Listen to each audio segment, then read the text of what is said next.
¿Qué tal? Bienvenidos a este desafío. Hoy vamos a platicar con el doctor Juan Carlos Olmedo Estrada, director de Cátedra de Investigación, Educación y Pedagogía del Tecnológico de Monterrey Campus Ciudad de México, acerca de la evaluación universal.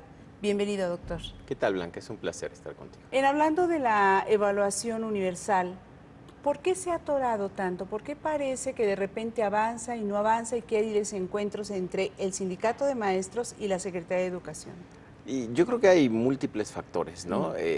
Podríamos poner uno incluso que tiene que ver desde el principio con la cantidad. Estamos hablando 25 millones de alumnos, más de 1 millón de profesores en un sistema educativo nacional de educación básica. Entonces es una primera apunte muy importante en términos de confluencia o en términos de complicación.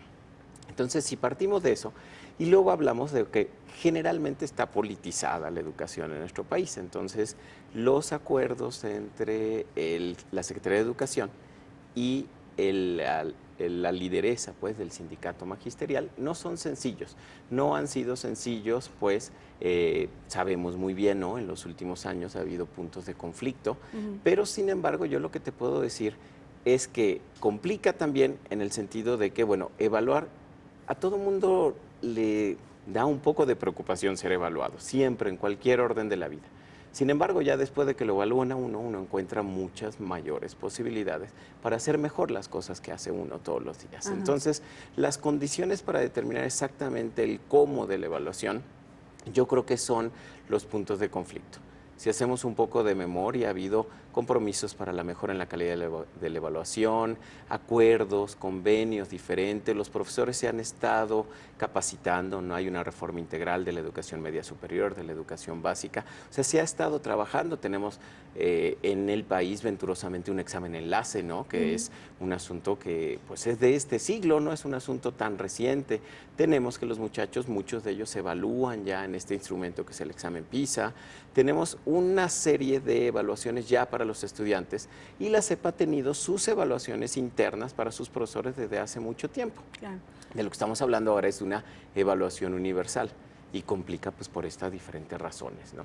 Doctor, y más allá de la evaluación universal, ¿qué se está haciendo en otros ámbitos para mejorar la educación en el país? Pues, se están haciendo cosas por todas partes. Yo te puedo platicar un proyecto que en el Tecnológico Monterrey estamos trabajando con niños de primaria, con el apoyo de empresas privadas, de otras instituciones educativas, etcétera, y con el apoyo enorme de profesores y de directores de escuelas primarias, un proyecto para mejorar las capacidades matemáticas de los niños a través de la utilización de teléfonos celulares, de recursos de matemáticas en teléfonos celulares, donde los niños jugando y a su libertad y a su espacio mejoran un montón en una serie de conceptos complicados de las matemáticas en quinto año.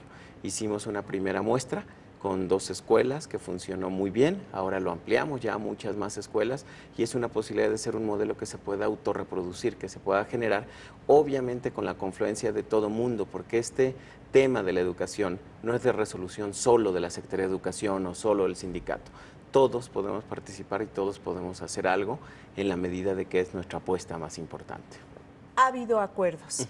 Finalmente, ¿usted cree, un observador cercano de esta realidad y de estas cosas, cree que se va a llegar a un acuerdo final y que además la evaluación va a servir para realmente resolver parte, por lo menos, del rezago educativo? Sí, yo estoy seguro que va a haber evaluación.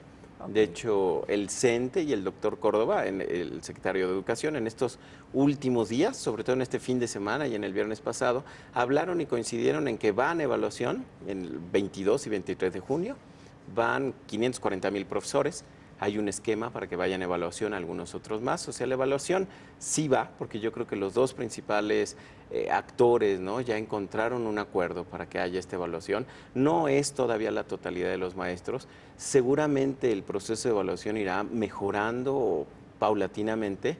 Es muy importante, Blanca, recordar también que el 15 de mayo también el presidente Calderón determinó pues, modificaciones al decreto para el Instituto Nacional para la Evaluación de la Educación Autonomía. para dotarle, ¿no? de una autonomía de gestión que lo aleja de que sea una evaluación controlada directamente por la SEP o controlada directamente por el CENTE, ¿no? Le da un espacio de apertura mucho mayor y un espacio pues como de objetividad y transparencia mucho mayor. Entonces, de que sí va a haber evaluación, no tengo duda de que la evaluación va a ir mejorando poco a poco también, ¿no?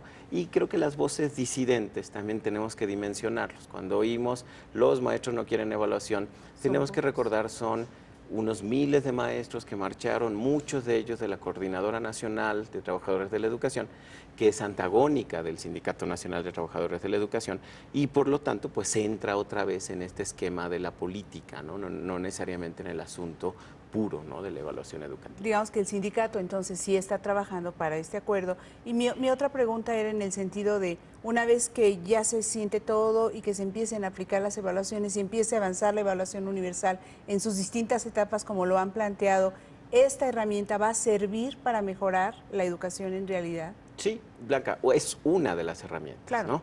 Yo creo que el mundo de la educación en este país es tan grande, tan complejo, tan interesante y tan retador, que tengamos 25 millones de niños en la educación básica. Estarás de acuerdo que es una de las oportunidades a futuro extraordinarias. ¿Cuántos países quisieran tener formando en la educación 25 millones de niños? No, bueno. Pero si no hacemos todo lo que tenemos que hacer, la evaluación es una de estas cosas. Yo te diría planes de estudio, infraestructura, no solo evaluación, sino capacitación para los profesores, porque es importante recordar, no solo se queden evaluarlos, después de evaluarlos hay que crear que ya se está haciendo todo un proyecto de capacitación y de mejora en las áreas de oportunidad de ellos. ¿Qué está contemplado? Por supuesto, si no trabajamos en todo eso, si no trabajamos al mismo tiempo en los planes de estudio y si no trabajamos en algo que a mí me parece fundamental, si no hacemos que los niños puedan llegar a la escuela en condiciones nutricionales, de vacunación, de desarrollo humano mínimas, que se mantengan en la escuela y que cuando salgan de la escuela tengan lugares en donde trabajar, no le vamos a dar un sentido integral a la educación. Claro. Entonces el proyecto es de 30 años, no es de un sexenio, no es de un gobierno, no es de un líder sindical, es un proyecto enorme, un proyecto que tiene que ser la apuesta principal de este país. Doctor Juan Carlos Olmedo Estrada, muchísimas gracias por habernos acompañado. Gracias, Blanca, es un placer. Es el director de Cátedra de Investigación, Educación y Pedagogía del Tecnológico de Monterrey, Campus Ciudad de México. Hasta la próxima.